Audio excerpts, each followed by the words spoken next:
Taste the Daily. Sathankulam அருகே சேதமடைந்த மகளிர் சுய உதவிக்குழு கட்டடத்தை சீரமைக்க விடிய அரசை மக்கள் வலியுறுத்தினர். கூவை கிணறு பகுதியில் உள்ள மகளிர் சுய உதவிக்குழு கட்டடம் கடந்த 4 ஆண்டுகளாக விடிய ஆட்சியில் முறையாக பராமரிக்கப்படவில்லை. இதனால் அந்த கட்டடம் விரிசல் விழுந்து இடிந்து விழும் நிலையில் உள்ளது. இதனால் அந்த கட்டடம் யாருக்கும் பயன்படாமல் பாழாகி வருகிறது. எனவே சேதமடைந்த நிலையில் உள்ள மகளிர் சுய உதவிக்குழு கட்டடத்தை சீரமைத்து பெண்கள் பயன்பாட்டிற்கு கொண்டுவர விடிய அரசை மக்கள் வலியுறுத்தினர். கிருஷ்ணகிரி மாவட்டம் ஓசூரில் வாகன ஓட்டிகளுக்கு வழிவிடாமல் வீலிங் செய்த இளைஞர்கள் மீது நடவடிக்கை எடுக்க விடிய அரசுக்கு கோரிக்கை விடுக்கப்பட்டுள்ளது. எப்போதும் பரபரப்பாக காணப்படும் பெங்களூரு கிருஷ்ணகிரி தேசிய நெடுஞ்சாலையில் பகல் மற்றும் இரவு நேரங்களில் ரீல்ஸ் எடுப்பதற்காக அடிக்கடி இருசக்கர வாகனங்களில் வீலிங் செய்வதும் மற்றும் ரேசிங் செய்வதும் தொடர்கதையாகி வருகிறது.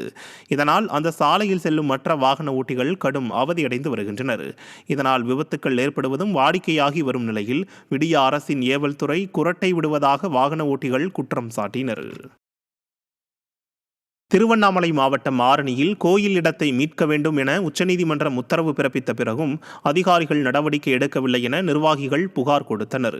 ஆரணிபாளையத்தில் உள்ள காசி விஸ்வநாதர் ஆலயத்திற்கு சொந்தமான நிலத்தை போலி பத்திரம் மூலம் அபகரித்துள்ளதாக உச்சநீதிமன்றத்தில் வழக்கு தொடரப்பட்டது.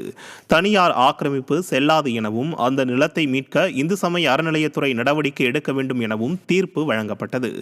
அதன் பேரில் இந்து சமய அறநிலையத்துறை நடவடிக்கை எடுக்காமல் அலட்சியம் காட்டுவதாக ஆக்கிரமிப்பில் உள்ள நிலத்தை விரைந்து மீட்க வருவாய்த்துறை அதிகாரிகள் முன்வர வேண்டும் எனவும் மகாதேவ் அறக்கட்டளை சார்பில் வருவாய் கோட்டாட்சியரிடம் வலியுறுத்தப்பட்டது.